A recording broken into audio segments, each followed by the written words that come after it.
Hello, everybody. It is me, Pacific, on this Saturday morning, and it is time to say goodbye to all our family. Mickey Mouse. Anybody remember that cheesy show? The Mickey Mouse Club. Wow. And is that not what life has become? Especially in Washington, D.C., the Mickey Mouse Club. We tell more lies as this current president than any of the presidents combined. Pacific's Express opinion. So, today I want to talk to you about, are we nearing the end? Are events leading us to the end of this world as we know it? That's a loaded question. Let me tell you a couple things. Let me tell you a couple things, because there are people that are going to have diverse views on this issue, but let's talk about something. We're going to go to the wonderful book of 1 Thessalonians, and I want to share with you something. 1 Thessalonians 4, beginning with verse 13.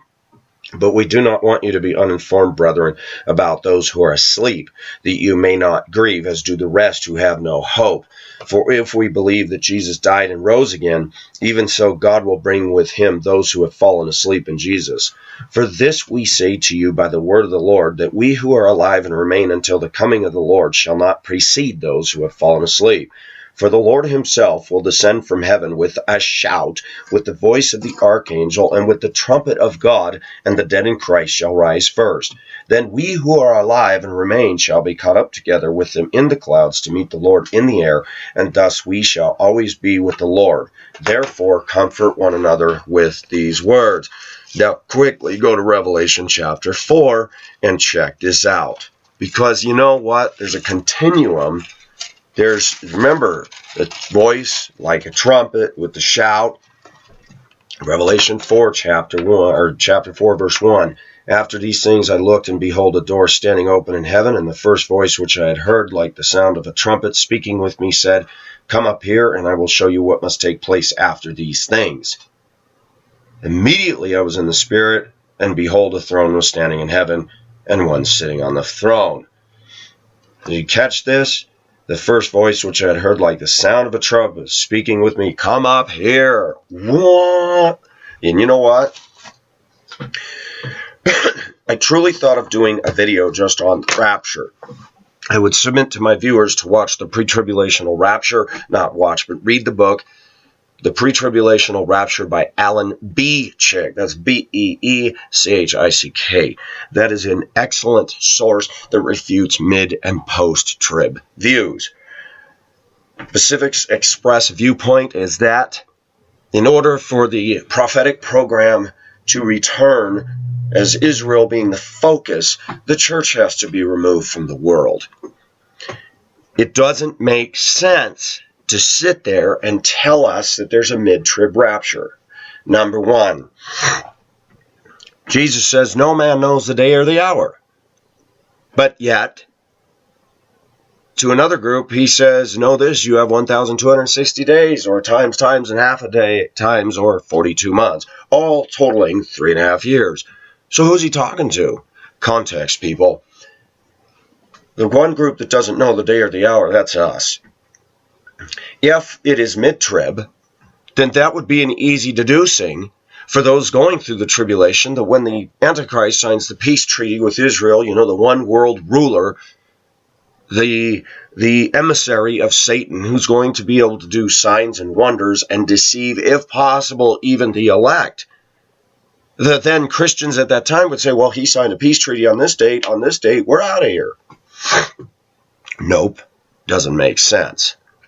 But when the Antichrist stands up and declares himself to be God on a wing of the reconstructed temple in Jerusalem, guess what? Jesus has some very specific things to say about that.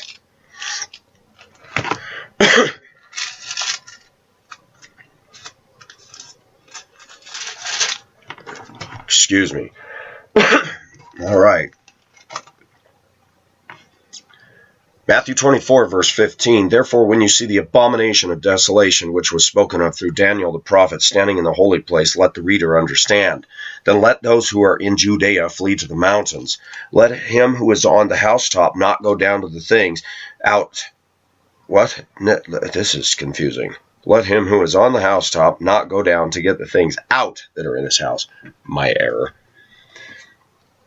And let him who is in the field not turn back to get his cloak. But woe to those who are with child and to those who nurse babes in those days. But pray that your flight may not be in the winter or on a Sabbath.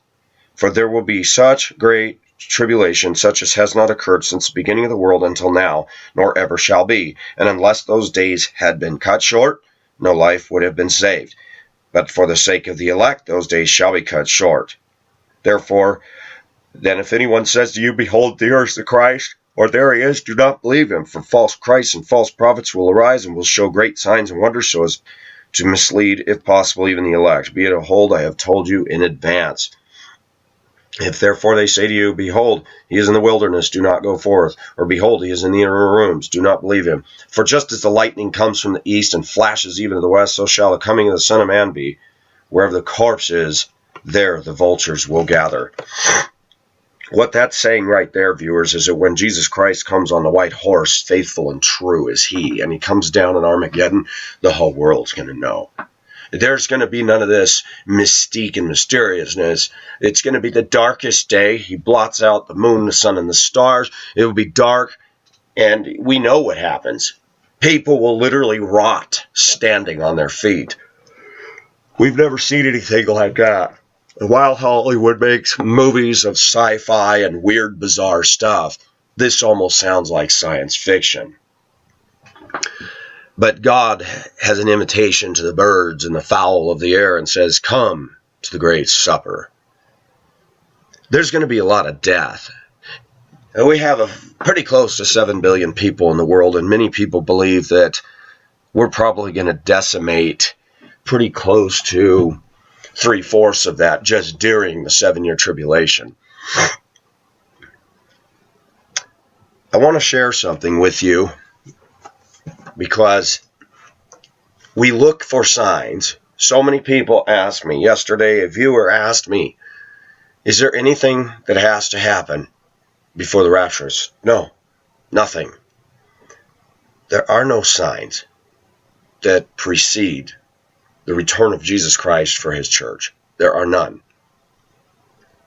What we do see happening more and more, though, are things, signs, or leading up to events. We see things taking place in our world today that are leading up to perilous times. In fact, we are in those times. One of the biggest things that Pacific sees when he's working with our nation's youth is this one right here.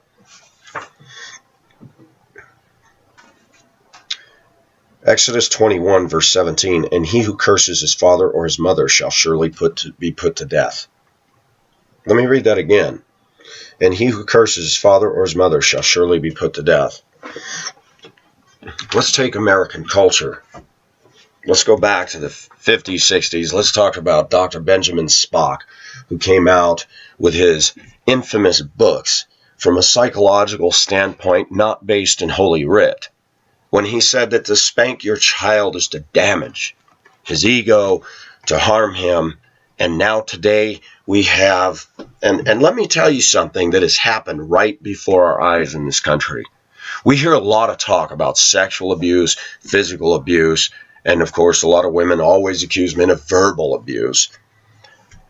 And yet, you know what's funny? Is we have advocates to defend sexually molested people, sexually, rapers, sexual assault, stuff like this. And yet we see another level of abuse going on in this country that is unchecked and nothing can be done about. A whole online world of people going underneath, threatening, making comments, making hate, and they get away with it, and they get away with it, and they get away with it. But remember this. People who do that, God sees and he records everything. And it may catch them and bite them in the butt in this life, but if not in this life, it will catch them in the end when every person, man or woman, stands before a holy God and gives an account of their life. What we see manifesting itself in America that is a smoking gun evidence of the soon return of Christ is the way kids are disrespecting their mother and father. Kids that haven't been abused, kids that have actually been spoiled.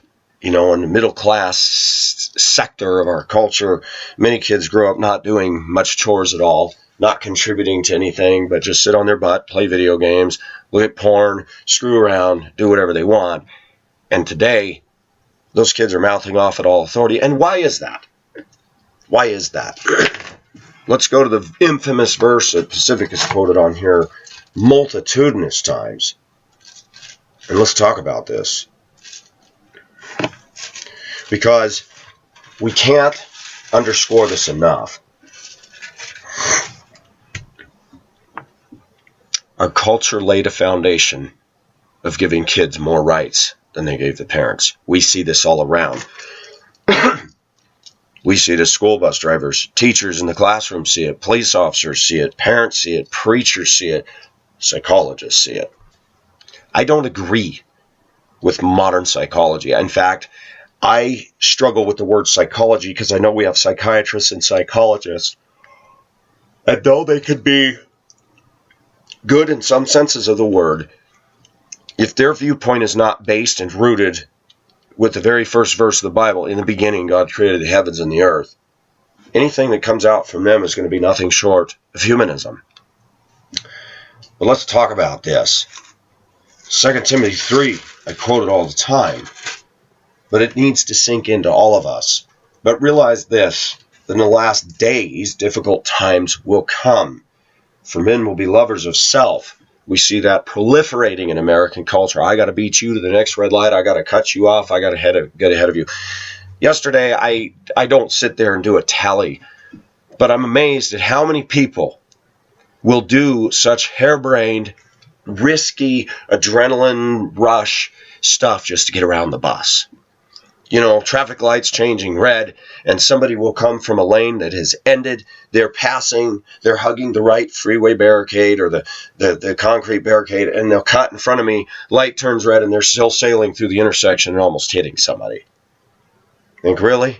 How much time did you collectively gain in a day that it will actually do you any productive good when you just did that move?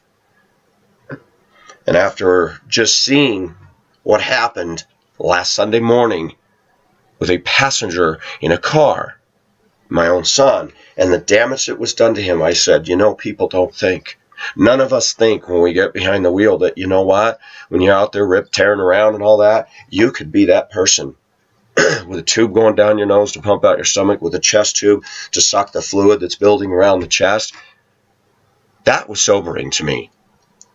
For several reasons. One, that's my boy. Two, because I sit there and I internalize things. I'm like, oh, I wouldn't want to be in that position. I don't like pain, and most people don't. And what bothers me is you look at the way people drive. And somebody on my Facebook had told that they wanted me to do a video talking about the way people drive, and I can't because I inject it in my other videos. If you look at drivers on the road today, and you look at the brazenness, the way people, they just don't have any regard. Yesterday I was in a left turn, and it's a major thoroughfare. For those of you who live in Colorado, it's Santa Fe Boulevard, and it's a long left turn lane, and it's backed up. 30 cars, several buses, and that light doesn't last long. The light going north-south on Santa Fe, 2 to 4 minutes at length. And then when the turn arrow finally comes on and somebody's sitting there texting or picking their nose, then we get one car through because somebody's being self-centered and not paying attention to driving. But yesterday, and I've noticed people love to do this, we got all these cars backed up and it comes my turn to go, and here comes a little Ford pickup. He puts his turn signal on, and right as I'm turning, goes, shoom! And of course I laid on the horn, and right as he turns, he has to stop, and I'm stuck in the middle of the intersection with the light going yellow to red, and there's an accident right there, and I'm like, you're such an idiot. The kids on my bus said, "What an idiot, mister." I said, "Dude, you guys see it all day long." I like kids, but I'm disturbed at the examples they're seeing. That kids are not discerning today, that they're not being equipped to have a worldview that starts with God. That today's kids are thinking that materialism is where it's at. That kids today are finding acceptance with downright dangerous and nasty people. Whether it's gangs, whether it's the emo crowd. Maharani and I were talking about how, and I didn't notice this before, it's only till recently, her own sister's drowning in anime. So much so that Dad's getting upset at the amount of time she's spending on it. I watch other people I know that are into anime, and they're becoming more and more antisocial. Interesting. But listen to some of these descriptions of these perilous times. Men shall be lovers of self, lovers of money, boastful. Let's talk about boastful. Almost everybody I know, especially the worst of the worst, the cream of the scum crop, as I call it, that are boasting about how good they are and how much they're doing for people, and you stand back and go, you're not doing anything but causing wreckage. I look at people boasting about their incomes or their looks or their status. Look at the way Hollywood idolizes and puts out their people that, honestly, I could care less about. That you look at them and go, you know what? You don't have anything I envy. Nothing. Boastful, arrogant revilers. Disobedient to parents. Ungrateful, unholy. This is describing an attitude. This is describing a culture. This is describing a people. Unloving, irreconcilable, malicious gossips without self-control, brutal, haters of good, treacherous, reckless, conceited, lovers of pleasure rather than lovers of God. That right there sums up the whole gay movement. Lovers of pleasure rather than lovers of God. That we seem to think that it's okay to redefine God's definition of matrimony. That we seem to think it's okay to say, well, I derive love or pleasure from it. Let's talk about love, because I'm running around with a bunch of loose threads, but my viewers, you know this.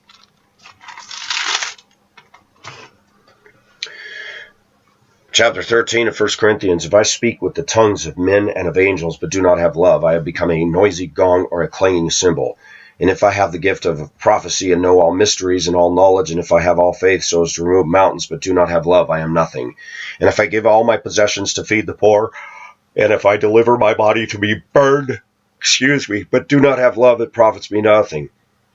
Love is patient. Love is kind and is not jealous. Love does not brag and is not arrogant, does not act unbecomingly. It does not seek its own and is not provoked, does not take into account a wrong suffered, does not rejoice in righteousness, but rejoices with the truth, bears all things, believes all things, hopes all things, endures all things. Love never fails, but if there are gifts of prophecy, they will be done away. If there are tongues, they will cease. If there is knowledge, it will be done away. I talked to you about a situation involving my son's life this week and a character that has been hanging around him. The Bible says to submit to the governing authorities. Well, when you're not a Christian, many people just take God's laws and even the laws of the land and they shred them. They will be held accountable for that by God. It's interesting that this cat said on one of his Facebook posts that the universe does not look kindly at people like this. Dude, it's time to get out of Star Wars and it's time to get in Reality 101. I'm going to talk about that because this same twerp said this to me on his Facebook post. Nobody likes to listen to, nobody cares about your YouTube channel. Nobody cares. This is what he said about me. You know, you're stuck in the 70s or something, and I'm paraphrasing. talked to one of my friends who forwarded me that comment. I just laughed. I finally blocked his page so I don't even have to see it. I don't want to see it. You see, when you're a child of God, barring the fact we struggle and have problems and are not perfect, something happens to us that I don't even like to look at evil. I don't like to look at a face that clearly has the image of Satan all through it. That, that when you look at people like this, and you look at their picture, you don't see the radiant light of God shining in them. But the reason I address this issue in this video in tandem with events that are saying we're in the last days is because this isn't just him. There is so much of this, and it's not just in America. It goes on in Europe. It goes on in Asia. It goes on in Mexico or Latin America. Those kids we call darkies, those kids that have delved into an underworld. I think about referring to the 70s that when I lived in Mammoth Lakes, it could be boring. A summer day in Mammoth, no kids to hang out with. I'd ride my bicycle, but basically you'd sit in your room or putz around the yard or whatever, but we didn't have a social media to go to. And as Down Under rightly says, that in Australia they're saying Facebook is causing mental illness. Now, I don't know if Facebook is causing mental illness, but I've noticed something. Birds of a feather flock together, and unfortunately, that a malcontent kid in a small town who was a loner, who was exhibiting antisocial behavior, pretty much stayed in his or her room. Now they can get on social media and galvanize and encourage and goad each other. And what is happening on Facebook today, story after story. One of my viewers just posted on my Facebook today a video about a dad who adopted an African-American girl, and she's become the victim of racism, and the other father, who was white, was calling her, and the police set up a way where this father could call the other father, and the other father was just implacable. Horrid. I've said this about America. America's a land of bullies. America's a land of put-downs. America's a land of sarcasm. In one of my videos, I talk in Hong Kong about the bullying that I went through and the bullying I see going on. And let me tell you, it still goes on online. In fact, the online world is a haven for people that aren't well-adjusted and can snipe and be rude and threaten and create a demonic web of fear, resulting in some young girls and boys killing themselves. That is the evidence of Satan's handiwork, not God. But let's talk about love when we talk about homosexuals or lesbians or 22-year-olds hanging out with 15-year-olds. By the way, the law states that there's nothing inherently wrong with an older hanging out with another, up to a point. But when you throw in bisexual, homosexual stuff, and after talking to a specialist yesterday, I said it is very clear that something has physically gone on. To which the specialist said, oh, that's evident. The behavior that the two are exhibiting, the 15 and 22-year-old, it's a no-brainer. But let's talk about love. This guy claims to love my son. Homosexuals claim to love each other. Let's talk about that. Love is patient. Love is kind. And is not jealous. Okay, now we got to stop right there. You've heard of the green-eyed monster. What is that, envy? Well, you can put jealousy in there. Is it normal for a man to feel a protectiveness about his own girl? I think so. What kind of jealousy are we talking about? Well, the kind of stuff we're seeing when I say, I'm taking your phone, you're not talking to this guy. To watch the anger, the rage, the wrath, the threats, the constant online comments. This isn't normal boy-to-boy behavior. One of my viewers said, what is this, some sort of a Romeo and Juliet saga? I said, well, apparently. I don't even need to say how disgusting that is. That there is something wrong in our society today. Let's go back to the 70s, since he wants to mention that. Let's talk about the 1970s. Was it okay for a 22-year-old who's an admitted bisexual to hang out with a 15-year-old? How many parents in America would have gone for that? Not many that I knew. But what has happened is we've seen this huge polarized shift take place, that now the people who are of a different sexual persuasion, saying they're born that way, and I'm going to state unequivocally, nobody is born gay or lesbian. I think it is normal as sinful fallen creatures to have fetishes, weird desires, desires that may come, desires that may go.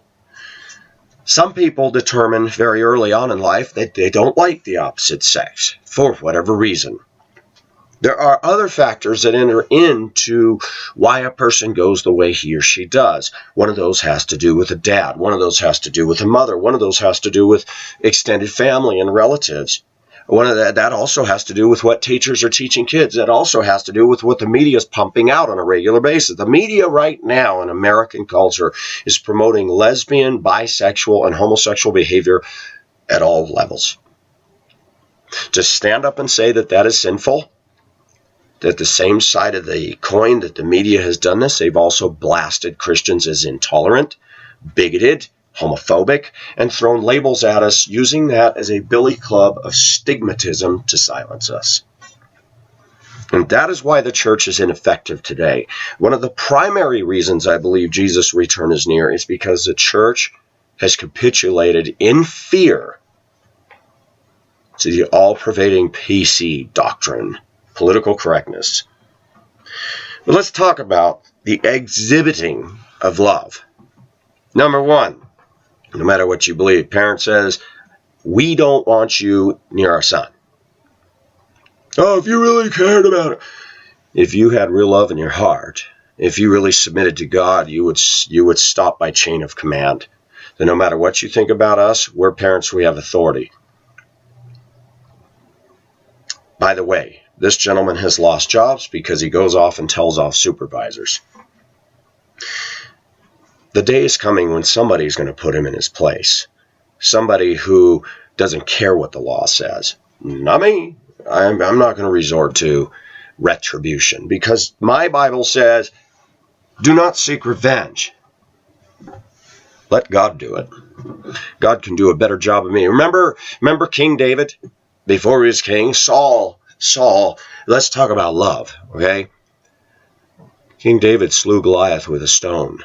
Slingshot, big man, big dude, full of armor, everything. And God directed his stone right in the one weak spot. That was God. The women came out singing, Saul has slain his thousands, but David his 10,000s. Love? Watch what happened to Saul when he heard that. He was raged, angry, tried several times to throw a spear at David. David was hiding in a cave. And Saul backs in there in the heat of battle. And David's in a crevice of that cave and reaches out and grabs a piece of his robe off, cuts it off, and later comes to him and says, you know what? I could have got you. And even Saul says, wow, you're more honorable than me. Look at the example of a kid getting on Facebook and saying, they want to play mommy and daddy, and cussing, now mentioning our names on Facebook. That right there, viewers, gets into legal problems. When you make comments and you make harassing statements using names of people, then you can get into trouble. But we're living in a day and age where people are more concerned about spotted owls, prebble mouse, and defending the right to abort your baby. That you cannot go up to somebody, to their face, and say, you homo. You say that, you get in trouble. But conversely, these people can mouth off to us as parents, cuss at us, threaten us, and they go on and on and on. When we live in a society like that, we have to fall back on God. This is not a crutch. This is not a hope so. That Satan is a proud being. I shall be like the Most High, and listen to the sounds like of his followers. Boasting. I fed him, I clothed him. Mom's going to be begging for me to come back. Oh, yes, you're such a Messiah, little boy. Get over yourself. Try to hold down a job without mouthing off. Try to submit to authority whether you like it or not. Then I might call you a man. But to mouth off about everything that offends you and you emotional like a girl, you're not a man. You're spooky. You're a problem. You're a troublemaker. But you're not a man. You don't know what love is. Love is not predatory. Love does not, in the laws of this land, specifically single out a 15-year-old to be the affection of your so-called love when you have people your age. Why don't you go after them? No, that doesn't register with a child of Satan. But let's read on. Love does not act unbecomingly. Ooh, there's a shot against the same-sex thing. Same-sex behavior is unbecomingly. So that's not love. To sit there, and we need to go over this, viewers, because we hear the homosexuals rattle their sabers and gnash their teeth and say, you're intolerant, you're a bigot. Let's go back to the Bible. Does God love the homosexual and the lesbian? Of course he does. Does he love what they do? Of course not. God is the one who defines what is right and what is wrong. And the arrogance of man, emulating their master Satan, says, oh, we don't have to submit to this. Satan doesn't submit to God except when God says, you can take all that Job has, but on his life, don't touch it. Guess what? Satan makes a lot of noise. He roars. Do you ever notice guys that yell and cuss and all that, and they sound, oh, I'm going to kick your butt? How many times have we heard that the guy who's doing the most yelling is full of it? It's the ones that are quiet that you got to watch for. Everybody's seen WWF. I'm going to take you out there. And everybody thinks that's funny. It's all drama. It's all comedy. It's all staged.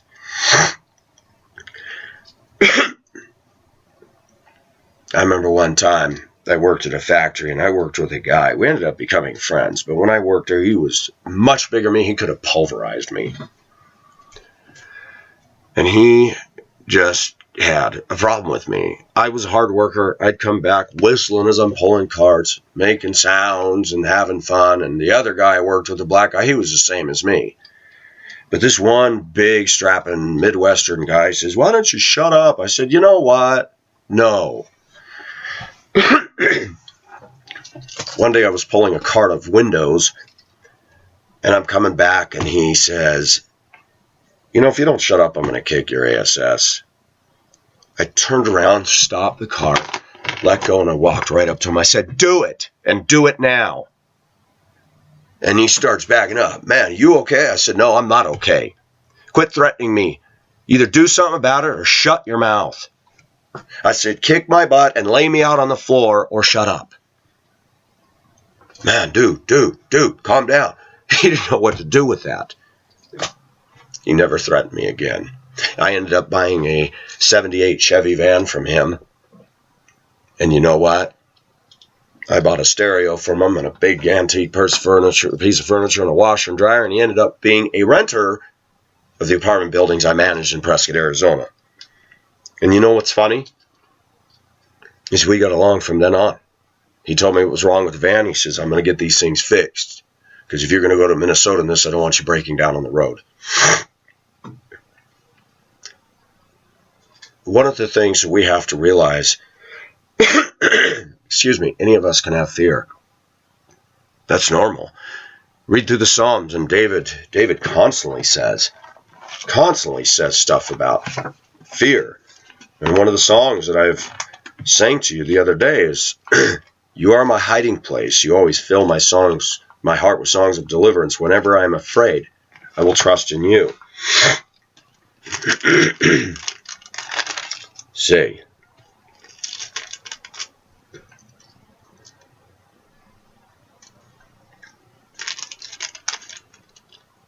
So here's Psalm 28. To thee, O Lord, I call, my rock, do not be deaf to me, lest if thou be silent to me, I become like those who go down to the pit.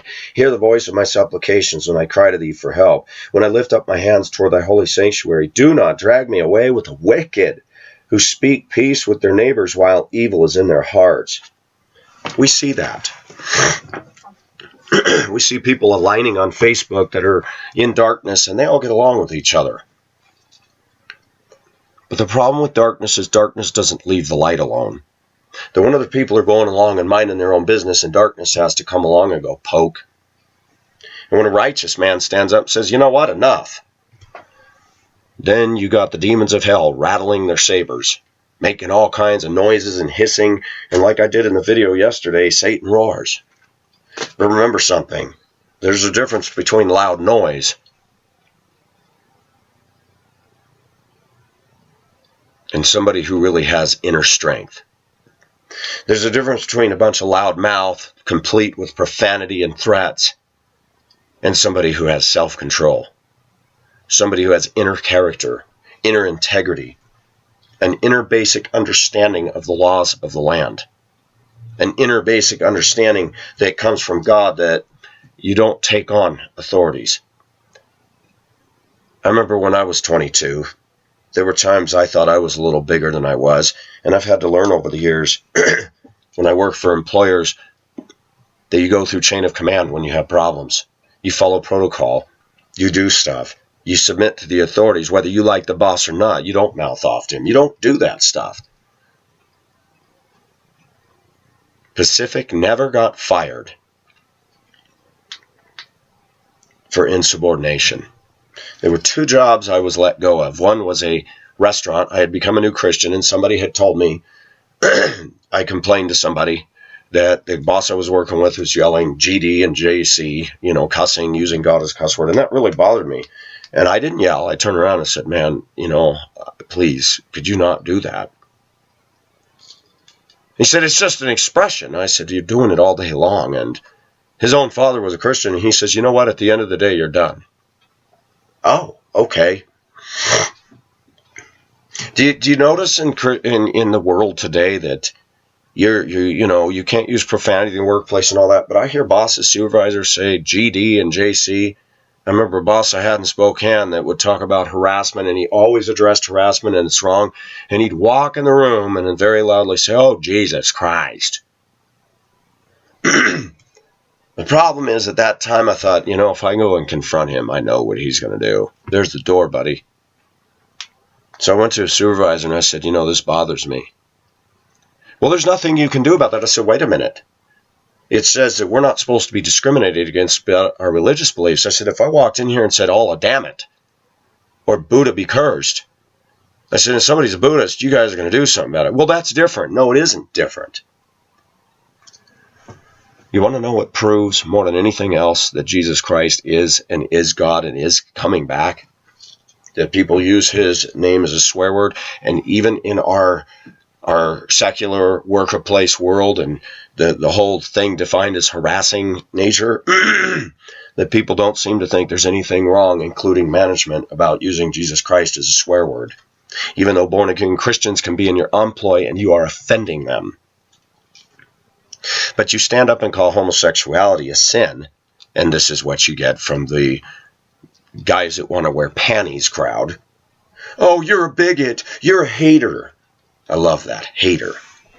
Let's look at in the last week. Let's look in the last week at the behaviors or the fruit of one who claims to love my son and care about him. And let's talk about, has he shown patience? Nope. Has he shown kindness? Nope. Has he shown that he's not jealous? Nope. Love does not brag. I've seen more boasting out of this young man's mouth to fill a cargo ship. I'm this, I'm that. You ever notice that people that aren't something blow their trumpet louder than anybody else? Does anybody remember what Venus Star said? Empty vessels make the loudest noise. Why don't I demonstrate? What do we got? We have a box with nothing in it. You just flick it, it makes a lot of noise. But then if you were to stuff that box full of stuff and flick it, it'd sound more like this. We need to remind ourselves of that. The people that are empty, the people that are devoid of inner character, the people that are devoid of the peace of God, the people that are devoid of the eternal life that God gives, they make a lot of noise. They sound big. Look at Hollywood. Look at our evening news, grandstanding about people who win Oscars and they're pretty and they got houses. They're empty. How many times have we seen people that have everything and kill themselves? Actors, actresses, Marilyn Monroe. How about the lady from the group, the Carpenters? People that appear on the outside to have everything going, and their lives end in tragedy.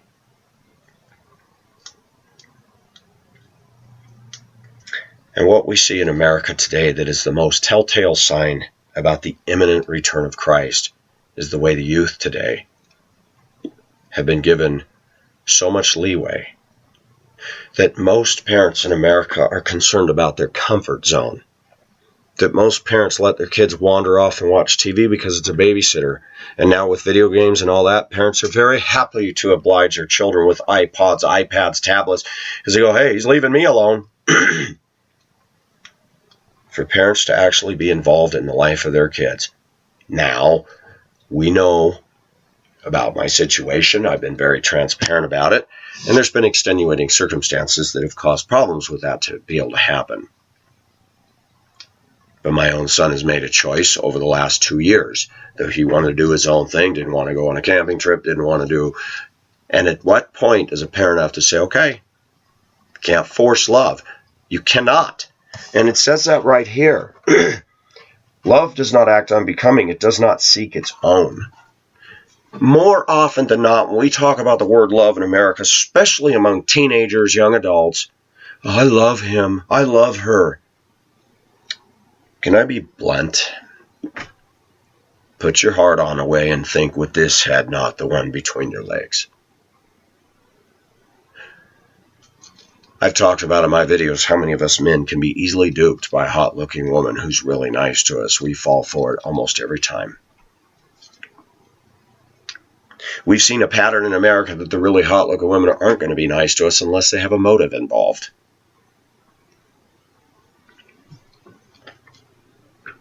Most people in America think that they know what love is.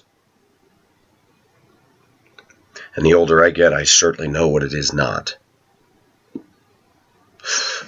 There were times in my life, whether through marriage or dating, that I thought I loved somebody. And as time went by, and as I matured and years have passed, I said, no, that wasn't love. It was euphoria. It was caught up in the moment. It was caught up in lust.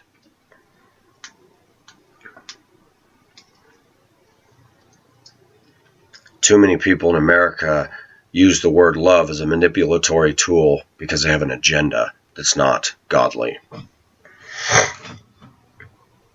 Here's one. Love does not rejoice in unrighteousness. Look at the comments I read on a Facebook this week. Boy, there's a lot of rejoicing in unrighteousness going on. Threats, vulgarity.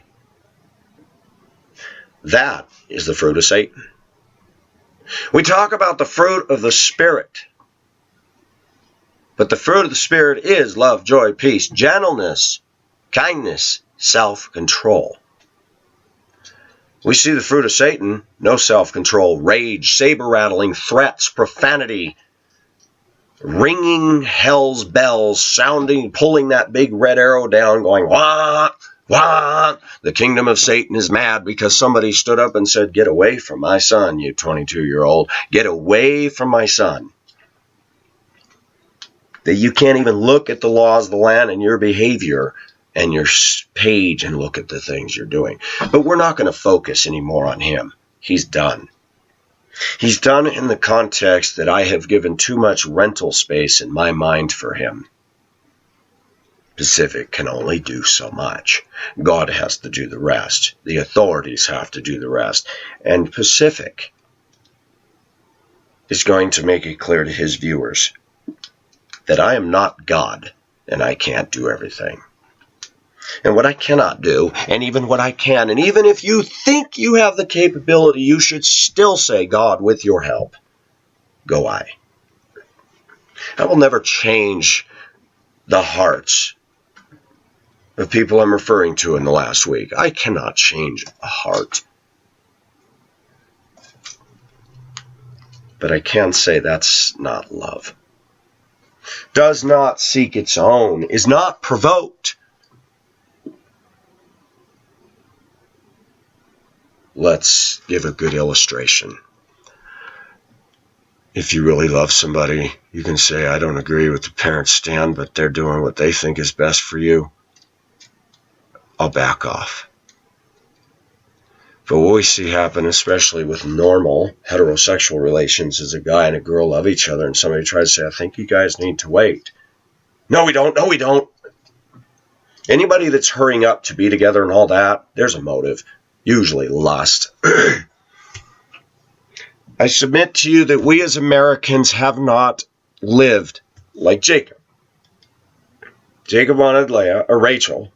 He worked 7 years for her. Let me tell you about the culture back then. Okay, we know he didn't have a car. They didn't have movie theaters. Jacob worked for Laban for 7 years. He wasn't petting her boobs and kissing and making out for those 7 years. He didn't have his hands on her for 7 years.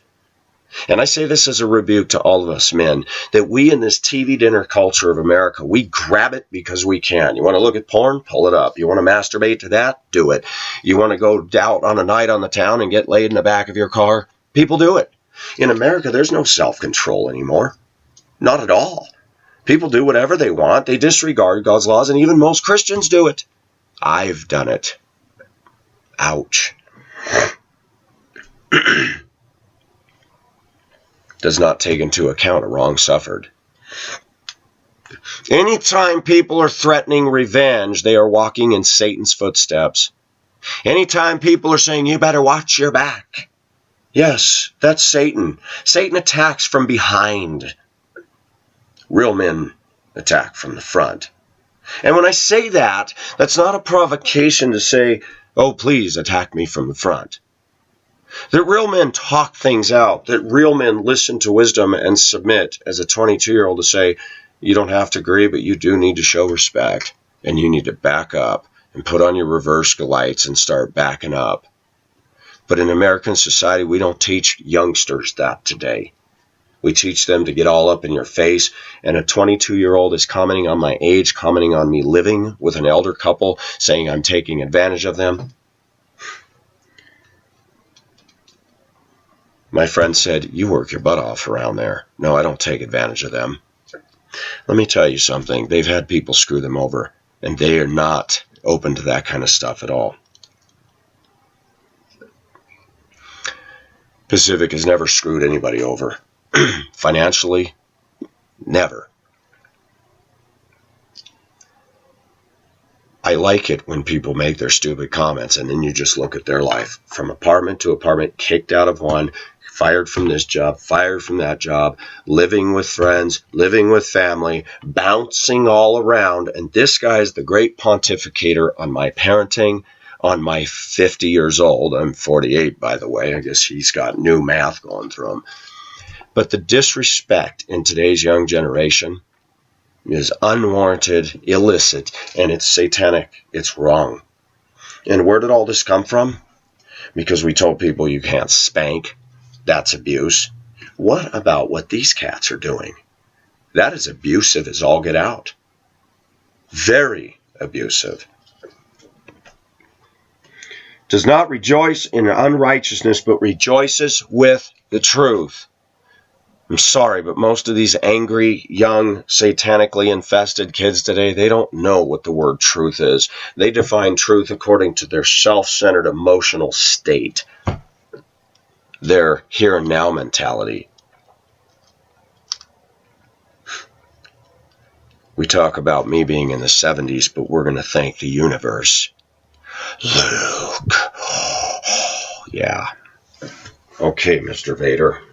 when you get a grip on reality and you realize that George Lucas was actually a Buddhist and that he wove Buddhism all through his Star Wars production, the universe is incapable of doing a thing. Why would you thank the universe? Hey, you piece of clumped up wood blocks, thank you for my protection today. And people say that I'm dumb for believing in God. We're going to thank this, an inanimate object that is capable of nothing, for whatever. We're going to thank the universe. Wisdom is justified by her children. When you see what somebody believes and you look at the way they're living, that's the telltale sign of the error that they bought into, the lie. Hell's gates are rattling because hell's gates are never satisfied. Give me more, give me more. The American consumerist mentality is a classic example of this. That the corporate gurus create an atmosphere of discontent. Oh, your car's got a little rust on it. Come on, man, you need to step up. Get out of that junker. You want a hot girl? You better get that. Can I tell you something? That's a lie. I see people drive around battered pieces of junk and live immoral lifestyles and don't even work a job. Yes, men. And they get girlfriends. Why is that? Because I've just noticed over the years that some of the prettiest girls I've seen, they'll go after the fool. Wait 5 years, and they're pregnant, pierced, they've destroyed themselves, and they got to look harder than an ex-con that murdered 29 people and cut their body parts up and put them in his fridge and ate them. Jeffrey Dahmer, Bundy, on it goes. When you can look at these young people today and they have a look that looks like something about a hardened ex-con.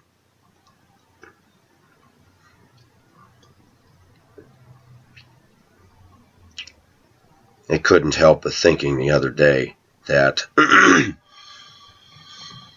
we live in such evil times, and if only we were allowed to do what we used to be able to do, we could shut things down real quick. This country has stripped the parents of their rights. They've stripped authorities of their rights. Now everything is, the police are brutal, the police this, and we do see bad cops. We see bad teachers. We see bad authorities. We see bad preachers. And yet America still seems to submit to Joyce Myers, Benny Hinn, and the charlatans in leisure suits ripping people off in the name of God and calling it ministry. Yeah. Anybody want to buy a bridge? Don't let this world fool you about the definition of love.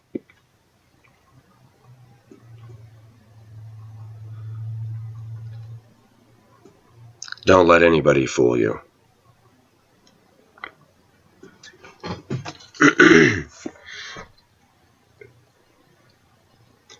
Let me read this again. Love is patient, love is kind, and is not jealous. Love does not brag and is not arrogant, does not act unbecomingly, it does not seek its own, is not provoked, does not take into account a wrong suffered, does not rejoice in unrighteousness, but rejoices with the truth, bears all things, believes all things, hopes all things, endures all things. This cat hasn't shown any of those characteristics. When homosexuals and lesbians say we're in love, they're not showing these. Watch the jealousy and the rage. Watch their vitriolic reaction when you say that's not right. How come these evil people have freedom of speech and they can say whatever they want and offend everybody, but boy, if you offend them, the alarms in hell go off and loud. Because they're just proving by their fruit whose master they belong to. That's why. We can look at Israel. More anti-Semitism. I can't believe some of the people that get on my channel that have said Israel's guilty of this, the Jews they're the ones that created lesbianism and homosexuality. Give me a break. Give me a break. The first example you see of homosexuality showing up was Sodom and Gomorrah, and Lot went to live there. But he was considered an outsider, which meant these weren't his people.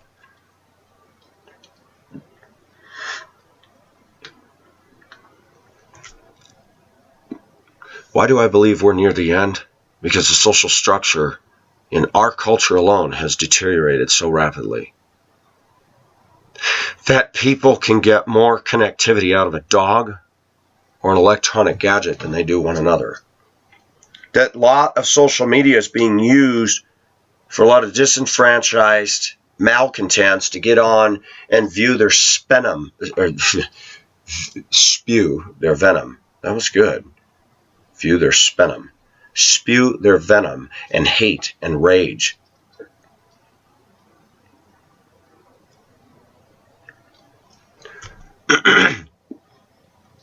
There are girls and there are boys that have committed suicide over the crap that goes on Facebook. I also think it's interesting that when somebody claims to love somebody and you see that person who's so-called the object of their love spiraling into depression. When I do not walk in God's ways, you're going to be depressed. You're going to spiral like a whirlpool vortex straight down. I have learned in my own life that when I'm doing what is right, I have confidence. When I'm not doing what is right, I don't have confidence. But what you see with Satan's kingdom is not confidence, but arrogance. I'll hear loud, obnoxious women. I'm just confident and men don't like it. Just that statement right there, if you unpack it, that's not a godly woman. That's not a godly woman. Contrast this back in the old days where women did not approach men with yelling and screaming.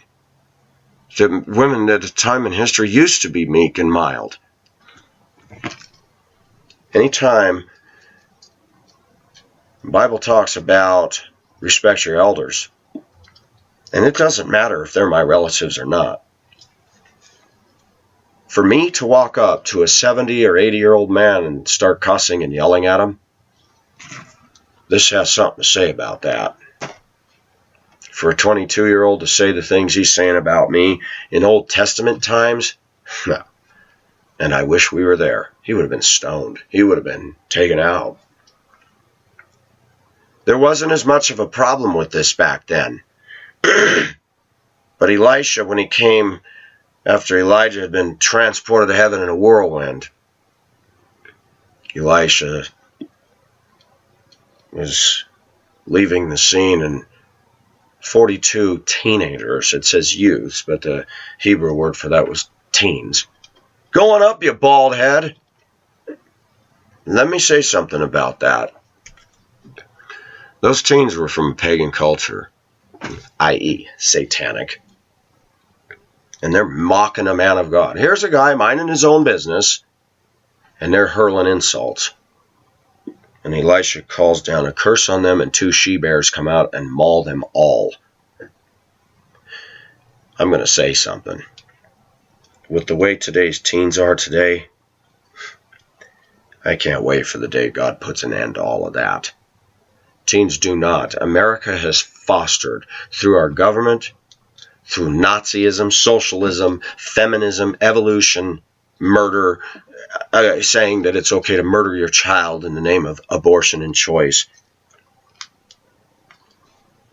Kids today are beyond ridiculous. I can't tell you how many times I'm seating students on the bus, and I'll be backing up, my hands on the top of the seat, and a girl bumped my hand once. You touched me! I said, no, you bumped my hand. You want me to pull the video and show you? That this is the way they're geared today. They're running around with their little magnifying lens going, I'm going to catch something in you and I'm going to sue you. That's the way the young people in America are geared. They've never been taught, the young people today have never been taught to look within. As far as people not caring about my channel, that's a lie. How many people care that you're washing your dishes? How many people care that you're all alone and want somebody with you? Who cares? legends in their own minds. I don't think I'm a legend. I just talk. Most of the people on my channel are people of substance, people that work jobs, people that are contributing members to society, including myself. People that encourage each other and help them start thinking more towards God. See, I'm doing eternal things. You're not. You're incapable of it. You don't know God. And all you're producing is wreckage. And when a man stands up to defend his son, regardless of my parenting or failure at this or that, that is none of your business. You're not blood related. You're not family. You're a troublemaker. And this is what's happening in our world today. The troublemakers are coming over into our camp and poking and yelling and saying things like, you know what? You weren't invited here. Get out. And that's the young people today. Challenge authority, yell at the cops, yell at the bus driver, yell at the teacher. And yet yesterday, I've got one of the rowdiest bunch of buses out of a middle school, and they're talking to me, they're engaging with me, and as they all got off the bus, I said, y'all have a good weekend. Yeah, you too, mister, thank you. More and more people are saying thank you. I thought, isn't that something? These people show more respect to me than a 22-year-old adult. So then you have to look at, why is he doing this? What have I done to him? Have I threatened him? Nope. Have I threatened bodily harm or damage to his goods? Nope. He has and is threatening. Whose master is yours? It ain't the universe. And young people today are deceiving themselves, thinking they're enlightened, that they walk in the truth. They make their stupid little comments, oh, you're in the 70s. No, I'm not in the 70s. I'm in 2015, right here front and center. And if my channel's so lame and not important, why do you keep watching it? Huh? Homie? How come you keep watching it? How come you keep getting on here to sput your butt sput all over the place? Why do you keep going on and on? How come you're not living your life and just ignoring me? How come? Because you're angry. Because you have a selfish motivation for my boy. You think that the authorities don't see it? You think that the social worker at the hospital doesn't see it? You think that the people that have talked to me in the last week say, you know, we're very concerned about him hanging around with these kinds of people and that they're adults? Hello. That even though we live in a godless world, there's still some people out there in Secularville that are going, red flag, red flag. That when nurses in the hospital said to me, we're concerned about this guy coming in, who is he? And I told them, who is he?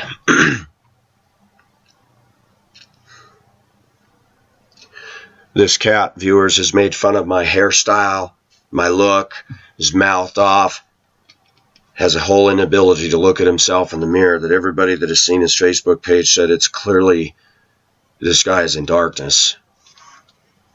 He's not pleasing to look at. He's spooky. Gives me the willies. That's Satan's job. Satan creates fear. And people eat out of the hands of those that rule by fear and darkness. That people who are not stable within, people who are not discerning within, group themselves together with this and willingly submit to some sort of a pecking order. Do I believe the return of Christ is near? Absolutely. When I look at the state of the church in America, that it's all about rock music, and even my ex said that there's so many changes going on down at the rock and roll church. Well, of course there is.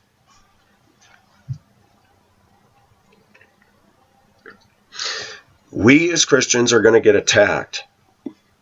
We're going to get attacked for standing on the truth. We're going to get attacked for calling out sin. We're going to get attacked when we try to do our best, and it will come from the strangest of places. The Bible says something that I want to share with my viewers, and I'm going to close soon because people will start getting up, and I need to get on about my day. The Bible talks about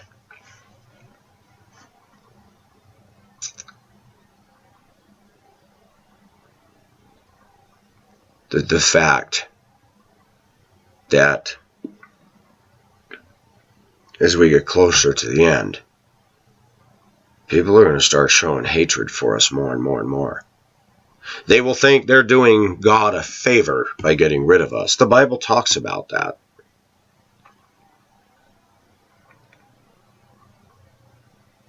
I'm always amazed when I look at the mindset of some of these young people and go, they really think they're right. They cannot step outside themselves, look at their appearance, look at the stuff they're saying, and ask themselves, am I really doing good for anybody? Smoking weed, getting drunk, car wrecks, mouthing off at other adults, which is none of your business nor right. Amazing. Here's a fan. Good morning. Hope all is well and getting better. I'm praying for you. That's what my fans are telling me. Not, let's blowthorn him.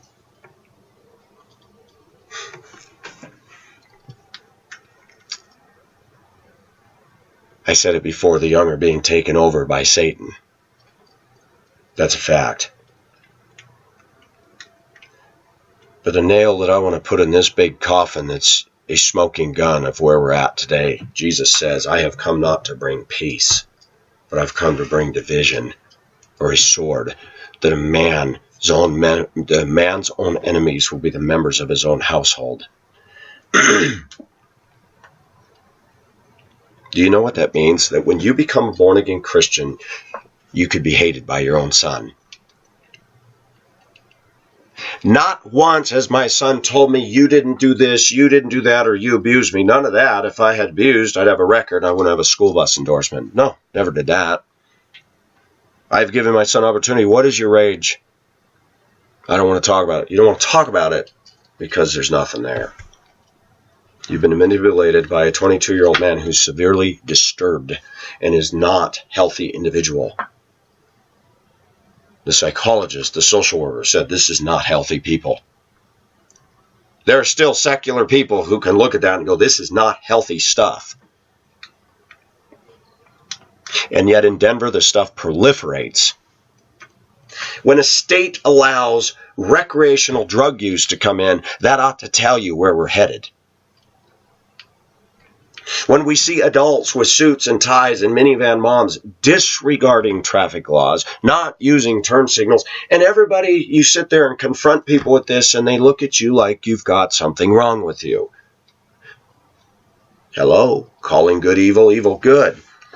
That when people get saved, when people take a stand, they're often shocked. I was. Wow, why is this person so against me? And then you have to stop and go, because your master's different than them, and their master don't like you. Satan doesn't attack people that are in darkness. He just lets them be deceived until they end up destroying themselves or be destroyed by other dark people. Or their own sins catch them, and the justice of the law and the righteousness of God comes down and says, you know what? It's appointed on the man that wants to die, and you're out of here. But when you become a Christian, you will be hated. When you stand up and say, this is wrong. And they'll use all kinds of logical sounding arguments, but you're a bad parent, you're a bad this. Let me show you something.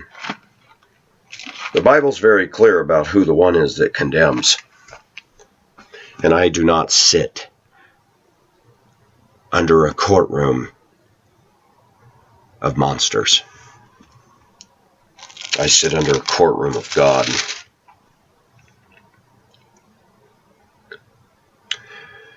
Romans 8, Christians, Romans 8, verse 1. There is therefore now no condemnation for those who are in Christ Jesus. There is condemnation for those that are not Christian. It says there. It says it right in the book of Acts. It says, believe and be baptized and be saved. Or what does it say? Whoever believes and is baptized shall be saved, but whoever does not believe stands condemned already. Condemned. I love it when people say, don't judge me, don't condemn me. You're already condemned before I said a word. God said, you stand Sinners in the Hands of an Angry God by Jonathan Edwards, the late, I believe it was 1700s preacher in Massachusetts, New England, said, the very boards you're standing on, if I could use a word picture, that the flames of hell are licking at them and they could give way and you could plunge into hell. People were grabbing the pillars of the church in that great revival and getting saved. Nobody wants to be told about hell anymore, but yet you look at the manifestations on these youngsters' Facebooks and it's all about hell and skeletons and skulls and blackness and upside down crosses and gothic dressing. And I'm going to tell you something. It would take a fool not to see.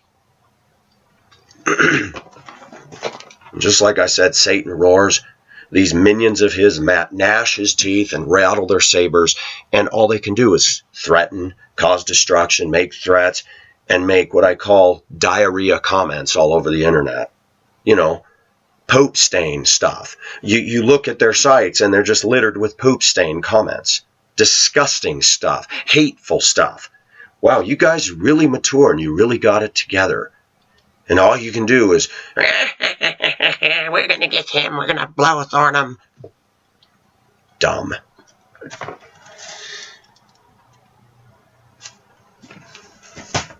Jesus Christ owns me. You don't. Satan doesn't own me. Harass, yes. Where does harassment start? Starts from the devil. He persecutes, he harasses.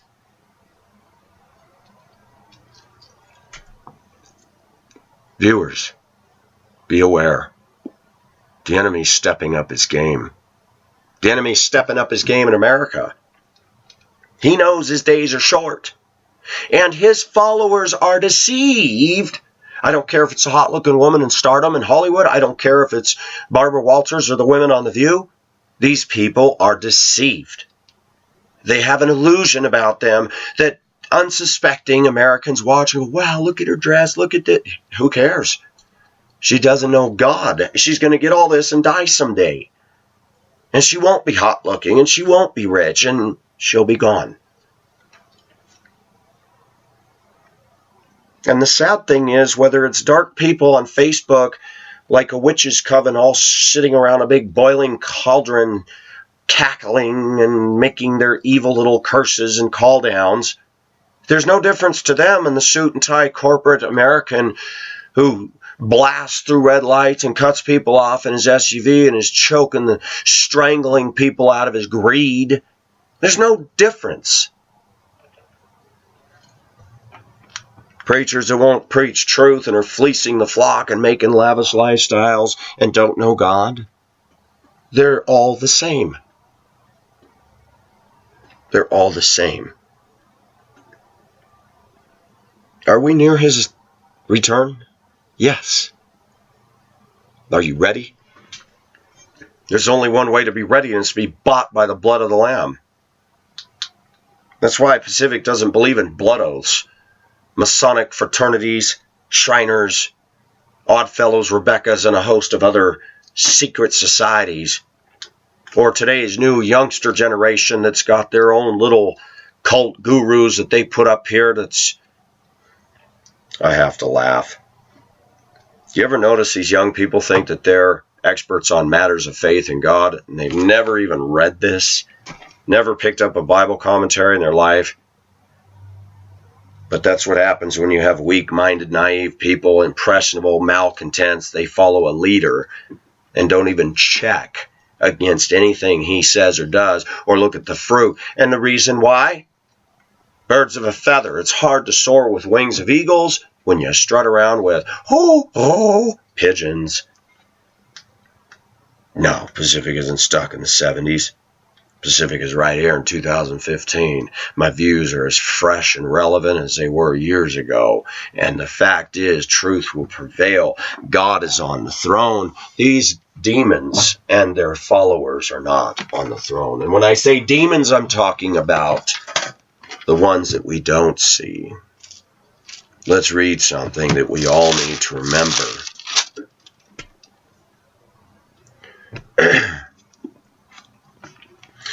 Ephesians chapter 6, beginning with verse 10, finally be strong in the Lord and in the strength of his might. Put on the full armor of God that you may be able to stand firm against the schemes of the devil. For our struggle is not against flesh and blood. And Satan wants us to think that, oh, I'm going to kill you. I know where you live. You better watch your back. That's the devil. We used to say chickens fight from the rear. Warriors fight standing out in front, holding the shield, holding the banner of truth, and saying, you throw the first shot, buddy. My God's going to get you. My God will extinguish you one day, and you will give an account to him. You only hold terror over a physical body. You have no power over a soul.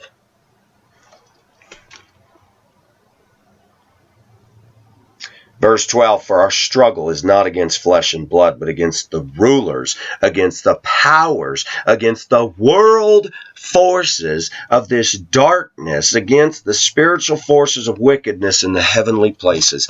These people that I've talked about last week are governed by the spiritual wickedness, the powers of Satan. We see it in our administration in Washington. We see it with the homosexual movement. We see it with feminism, evolutionism. We see it with abortion. Murder. Hello. Bible says there are 6 things that God hates, 7 that are detestable to him, and one of those is hands that shed innocent blood. Need I say any more? A capstone verse that shuts abortion down? Hands that shed innocent blood. Hello. You can call it a fetus or a tissue blob, but there's blood in that baby, and you just shed it. You will be charged with murder by a holy, righteous God.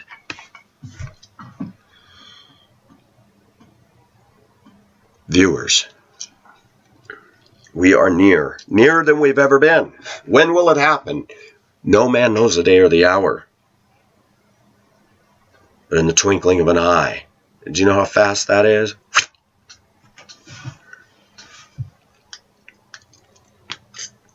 I thank God that even though things happen that I don't like, that I'm not in darkness. I have seen the truth. In 1985, when I confessed Christ as my Savior, the first thing that went in my life was fear of death. I was afraid of dying back then. The Cold War, earthquakes, went through several major earthquakes. The 1971 Sylmar earthquake in Los Angeles, California. The 1980 earthquakes in Mammoth Lakes. 6.2, 6.3. Big quakes. They scared me. And when the earth moves under your feet. I want to thank my viewers for your encouragement. I thank you for being on Facebook. You guys have proven that that's been a very good thing to open that up to you. Thank you.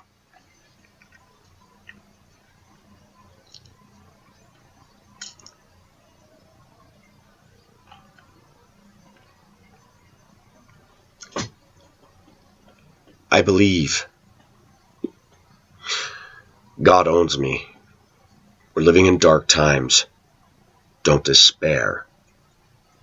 We are not of them that are led around with a ring through our nose by the devil. And I'm going to say something bold about the youth today. They're defacing their bodies with tattoos and piercings and all the stuff they're doing. God doesn't tell us to deface ourselves. Those that truly know God, they have a radiant countenance and are beautiful in God's ways and in their own right.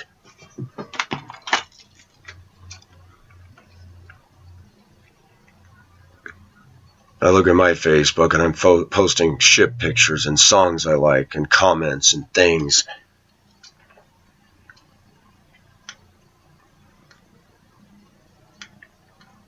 The people of darkness,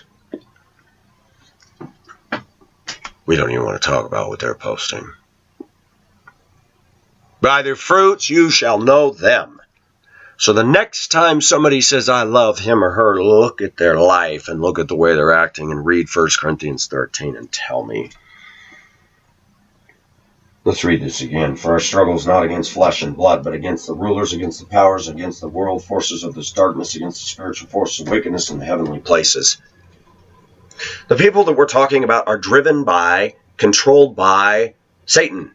And they're manifesting the fruits of Satan. Bragging, loud talk, hate, threats.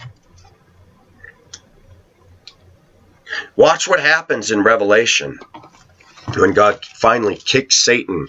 Says, you're not allowed to come up in here anymore. You're done. You're done, man. All right, we're going to find it. Where is it?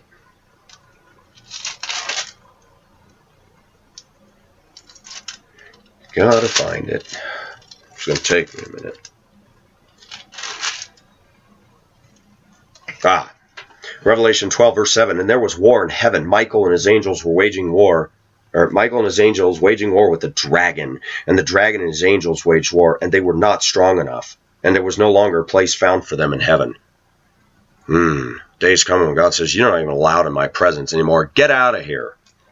And the great dragon was thrown down, the serpent of old, who is called the devil and Satan, who deceives, we need to talk about this, who deceives the whole world. And he was overthrown down to the earth, and the angels were thrown down with him. And I heard a loud voice in heaven saying, now the salvation and the power and the kingdom of our God and the authority of his Christ have come.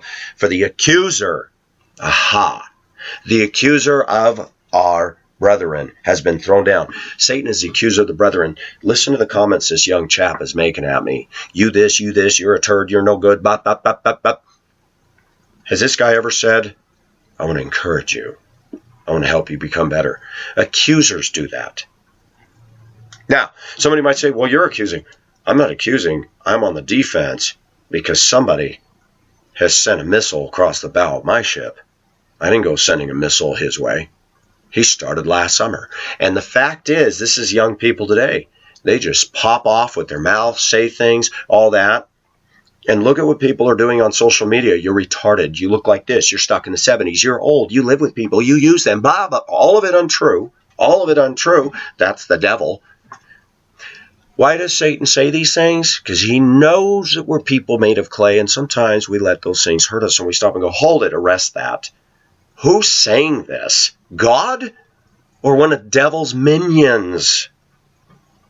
Shut it down, box it up, throw it in the dumpster, and go on with your day in the strength and grace and knowledge of God that it says in the Bible he has made us accepted in the beloved.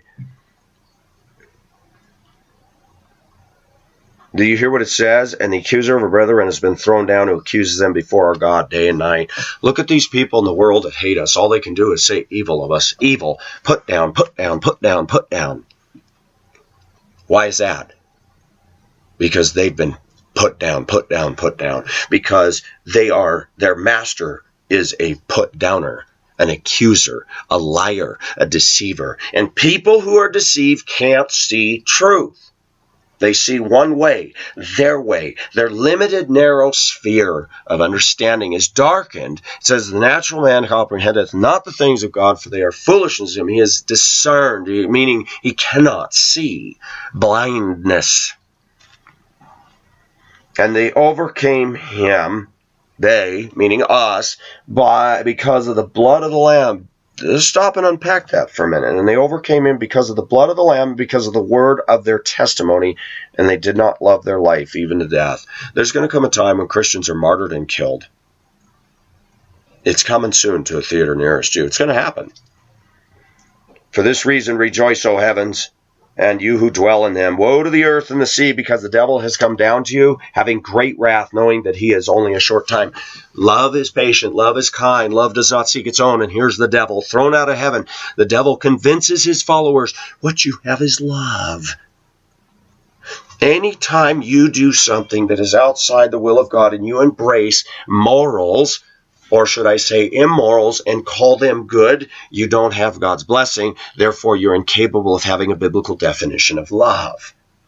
So when we talk about why I believe the return of Christ is near, because it says the love of many will grow cold, and we're seeing that all across this land. People are defining love off of their lust. They're defining their love over materialism or a new car or a new latte or a illegitimate relationship.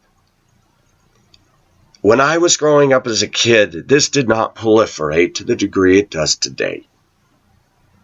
That's why I believe we're near. That it looks like righteousness is not winning right now. It isn't. But Jesus Christ already won. It's just that the world system is manifesting what it really is more and more. Hollywood, universities, schools, media, the underground network of the online is fostering that last days rebellion that will result in all of these people who were alive then to meet up at Armageddon thinking, arrogantly, deceived, we're going to take on the Most High. Read in Psalm chapter 2, viewers. That's the smoking gun of what I just said. Why are the nations in an uproar and the peoples devising a vain thing? Vain. What is vanity? Come on, you know what it is. I don't need to define it and break it down. The kings of the earth take their stand and the rulers take counsel together. The rulers, the kings. The kings. Okay, remember, in our culture, we've been taught to respect those in authority, and the Bible tells us to respect those in authority, but this is talking about authorities that are godless, and we are full of that today. Against the Lord and against his anointed, let us tear their fetters apart. The fetters symbolize the commands of God. You see, we're either slaves of sin, which ultimately is Satan, or we're slaves of Christ. Paul talks about that in detail. These people in America that think they're free, that's a bunch of crap. You're either slave of righteousness or slave of darkness. You're either slave of Satan or slave of God. There's no middle ground. So while some people are deceiving themselves thinking they're going to thank the universe, okay, you're a slave of Satan. That we know. He who sits in the heavens laughs. The Lord scoffs at them. Then he will speak to them in his anger. Why is he angry? Because God hates sin. Why is the devil angry? Because the devil has an ego trip. I shall be like the Most High. And you see these people on Facebook and these young people going, you're imitating your father. Luke. Okay, dude. I'm in the 70s. You're in the lake of fire. Okay. I think I'll stick with my 70s if that's what I'm guilty of. But actually, I'm in 2015 because I'm speaking now. So I'm not in the 70s. No. Then it will speak to them in his anger and terrify them in his fury. Remember, when we talk about the wrath of God is justified. The wrath of Satan is not. Satan is angry because he's selfish. And Satan's people, all these young girls that are pretty today, they're full of selfishness because they're following him. Let's go to shopping malls. Let's pretty. Let's show our boobs. Let's act like this. Let's be all about us. Satan's owning our culture. The majority of the people in this country are following him. We're not a Christian nation.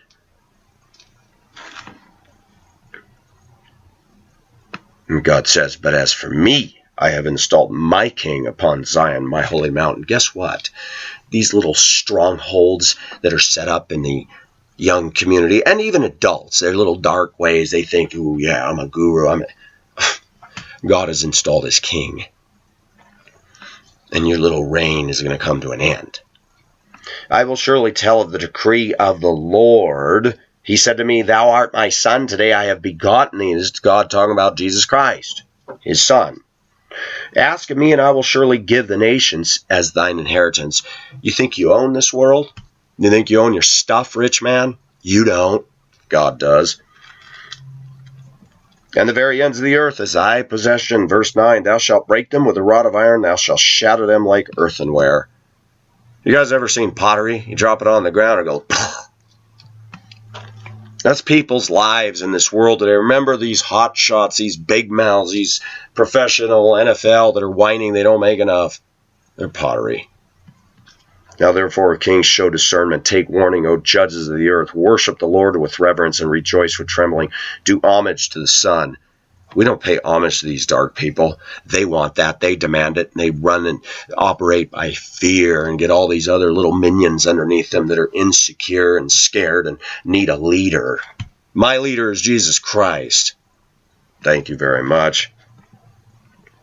Do homage to the Son, lest he become angry and you perish in the way, for his wrath may soon be kindled. How blessed are all who take refuge in him. To those that are my enemies, I give you a message. I take refuge in God. Don't play with him, and don't mess with his servants. You know why? Because my daddy is bigger than your daddy. My daddy has my life in his hands. You don't. Any plan that you do to take my life can be thwarted, can be caught, and end up you in prison. If if it isn't his time for me to go yet, you'll hang yourself. For all those that are my enemies, I want you to read the book of Esther in the Bible. Take the time to read it. And focus on Haman. If you can do that, if you have enough collective intelligence to read that, read the book of Esther in the Old Testament, short book. People like Esther and Mordecai and Xerxes and Haman. And look what happened to Haman in the end. Haman had his sinister plot over and over, and it looked like he was going to succeed. And in the end, the guillotine that Haman built were used for his own neck. Whoosh! My God is able to deliver me from the fire. Deliver us from the fire, Shadrach, Meshach, and Abednego said. But if he does not, we will not bow to you. I will not bow to you, bad boys. I won't bow to your little satanic little nuances. I will bow to the Lord. And if God allows people to take me out, I go home, but you live in your sins and your darkness. I go home and I'm delivered. But God could turn it around and you could get caught by your own devices and end up in prison for the rest of your life. And if you like butts so much, you're going to find a lot of big men in that prison that like butts too. And they'll probably enlarge your little butt more than you ever wanted it to be enlarged. I'm tired of the gates of hell rattling against Pacific Ocean Asia. My ship still sails on by the grace of God. And even if my own son, which he has, turns against me, even if the heavens and the heathen around me rage and I demand my execution, I belong to God. He has bought me and purchased me with his blood. And because of that, I stand. I don't stand by my merit. I can't brag about my good resume, good works.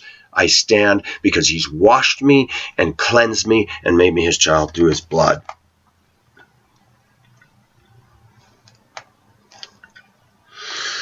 Ephesians 1, verse 3, Blessed be the God and Father of our Lord Jesus Christ, who has blessed us with every spiritual blessing in the heavenly places in Christ, just as he chose us in him before the foundation of the world, that we should be holy and blameless before him in love. He predestined us to adoption as sons through Jesus Christ to himself, according to the kind intention of his will, to the praise of the glory of his grace, which he freely bestowed on us in the beloved.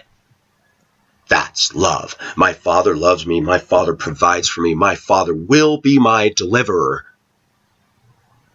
Who's yours? Satan? I know we're near the end. I watch what's happening in our culture, and it's descending into the ghetto, the sewer, the trailer, trash, Kardashians mentality, the whole media craze, the whole social media craze, and I'm on it, trying to use it for good. I'm not going to read your comments anymore. My friends are looking at your stuff, and it's just all damning against yourself. Just keep it up. That's all being printed off and will be used one day at the right time. I always tell people, Pacific, do you ever get afraid? Absolutely. David was. We are still made of flesh.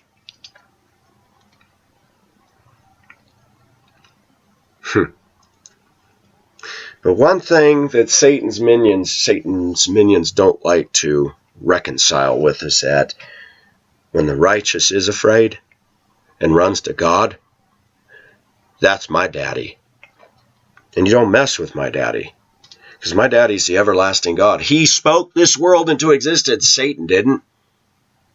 Satan is selfish. Satan is self-centered. Satan was the most beautiful of God's created beings. And Satan has used all of those things to trap and entice and deceive and blind our youth. And while they're yelling about their rights and pushing all kinds of sexuality and yelling and screaming and threatening and terrorizing, that's the terrorists of our day and our culture. The people that are getting on Facebook making nasty comments and threats and producing hate, which results in people getting killed and people committing suicide and property being damaged. That is satanic. My God doesn't promote that stuff at all. But he will destroy you one of these days. I promise you that. And he'll do it through all kinds of vehicles. He might do it in a car accident. He might do it through your own depression. He might do it through the drugs you take. He might do it from your minions you have underneath you that all turn on you one day because you've PO'd them so much that they go, I've had it with you. Who knows how he'll do it? My God is big and fully capable. I don't need an army. I don't need a gun. I have God. The only people that make threats, the only people that tell me to watch their back, are people that are convicted because of the righteousness that I believe in. Because they're uncomfortable with the God that I believe in. And the only way they can deal with that is to threaten destruction and tyranny and rule by the law of the jungle. Do I believe we're near? Absolutely. Our kids are buying into this mentality wholesale. The adults are numbing themselves down with bigger flat screen TVs, bigger tablets, bigger SUVs, and they're not even paying attention to this. And I will be on a radio program soon in Vermont talking about the destructive nature of youth and Facebook and what they're doing. Yes, I've been invited. Pacific Ocean Asia is doing good. Pacific Ocean Asia is speaking truth. You little piss ants out there, run along now. Go away.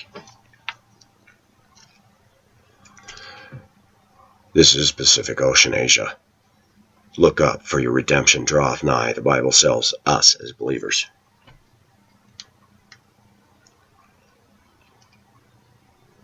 I promise you that even those that follow Satan and think that they're all that in a bag of chips, they have fear too. Trust me. I've seen it. I've watched people that are loudmouth, this and that. I've had the privilege of working with guys that were rude, tough, this, that. I see something happen, I've seen them in fear, and I'm like, what is the matter with you? I thought you were Mr. Tough Guy. God knows. And the sad thing about Satan's followers is they're too dumb to realize that Satan's laughing, going, you stupid people, you follow me, and I'm giving you nothing but sending you to hell, where you can be away from God and away from peace and away from eternal life. You're stupid, stupid, dumb pieces of putty. I love destroying you because then you haven't chosen God. That's the sad thing, is that these young people don't realize Satan is not their friend. So the next time somebody is of a certain persuasion and says they love somebody, don't buy the lie. Love is defined by God, not man. Defined in Scripture, not by a psychologist's manifesto. Love is defined by the Holy God who invented love, who created love, who gave the perfect example by sending his Son to die on a cross, to shed his blood, a perfectly righteous, holy Son of God who did no sin. And he did that for Pacific. And when people stand and say, you look like a dork, sound like a dork, smell like a dork, and you this, and you failed at 3 marriages, and you did this, and you haven't been there for your son, and you You can throw all the accusations and they're all buried in the blood of Jesus. That's my defense. What is yours before the holy tribunal of God, who's going to look at you and say, depart from me, I never knew you.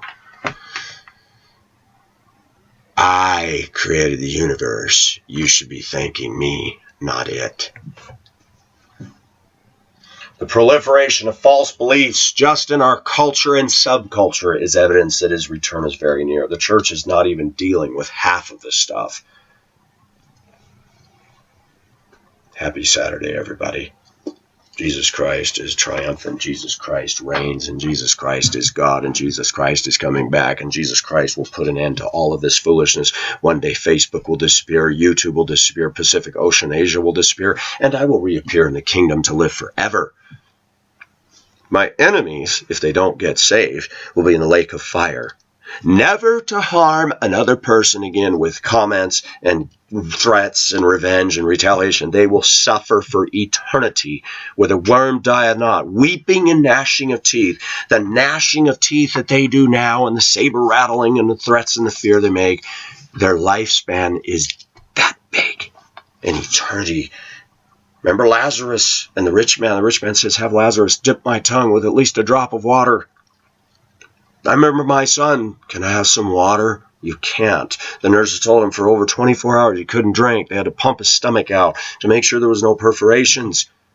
Talk about torturous. Hungering for simply a drip of water and can't get it. And when I put a little ice cube into his mouth, more, I can only give you so much, son.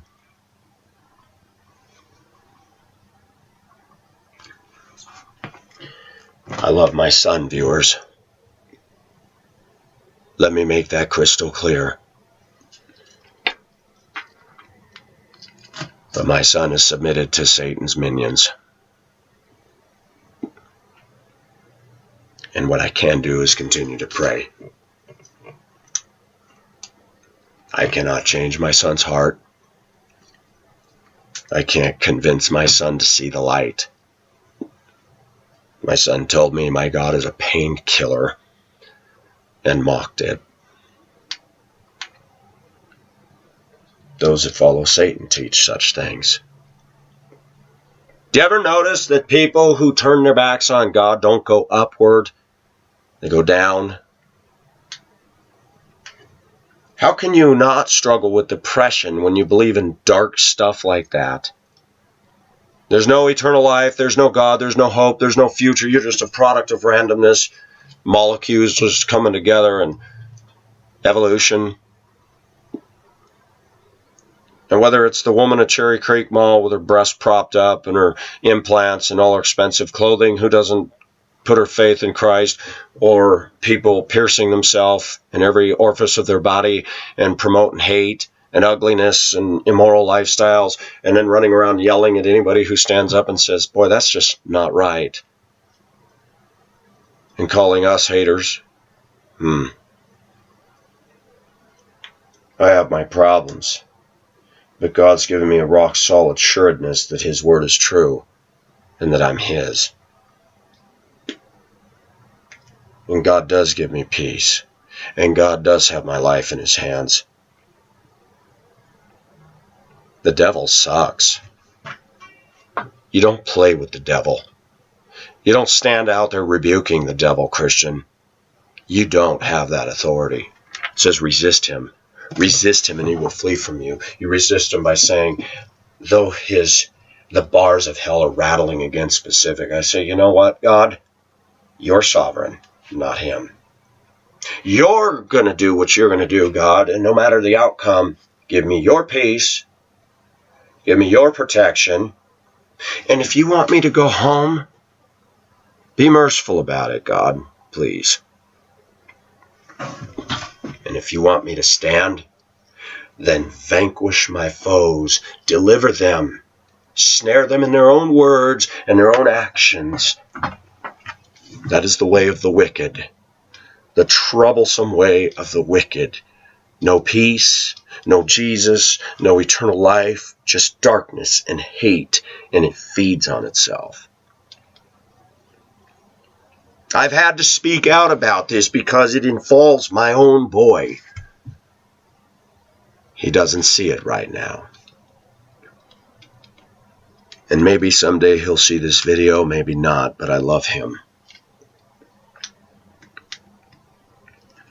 When there's a divorce, kids suffer. But there's all kinds of factors that enter into this.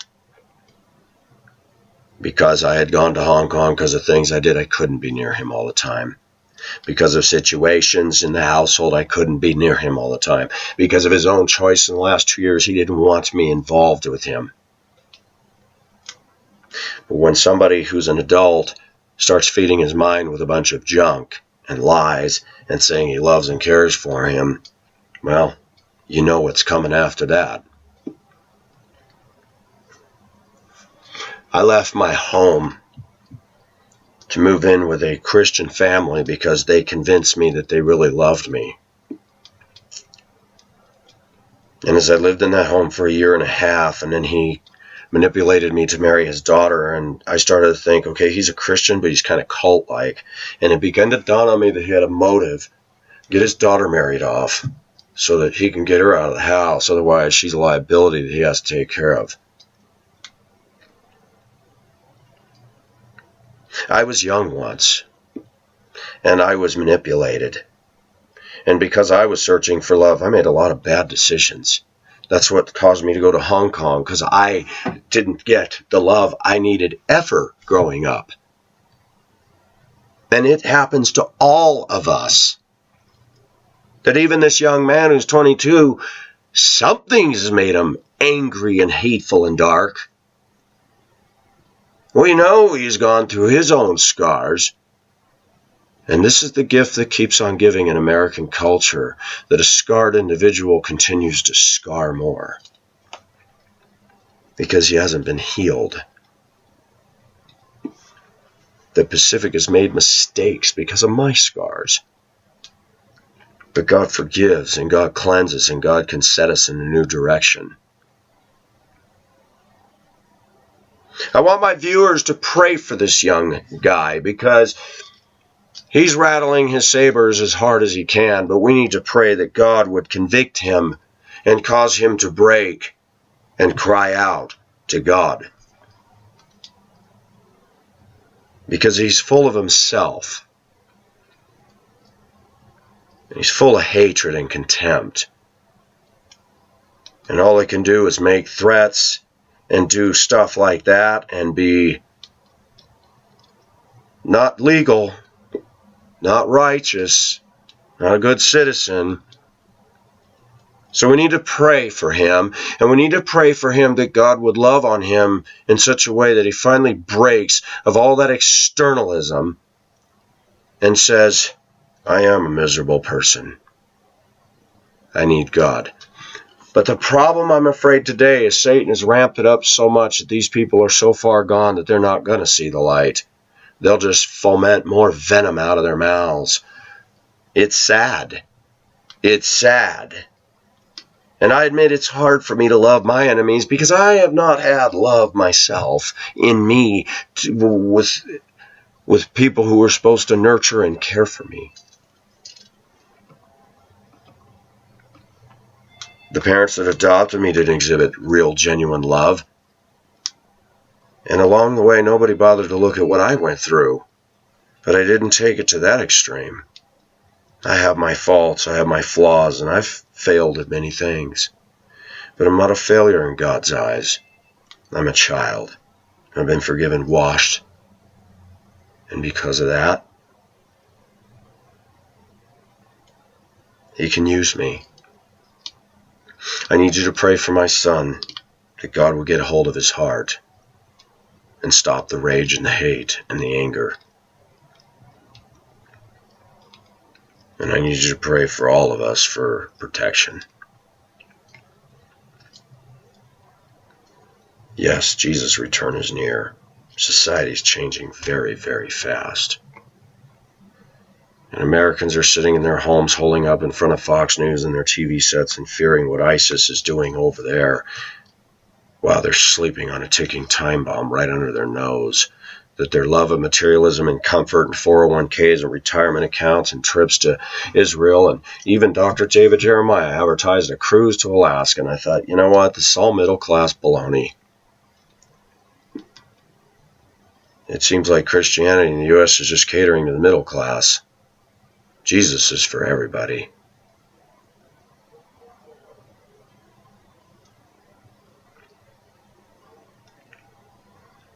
Yeah, we're near the end.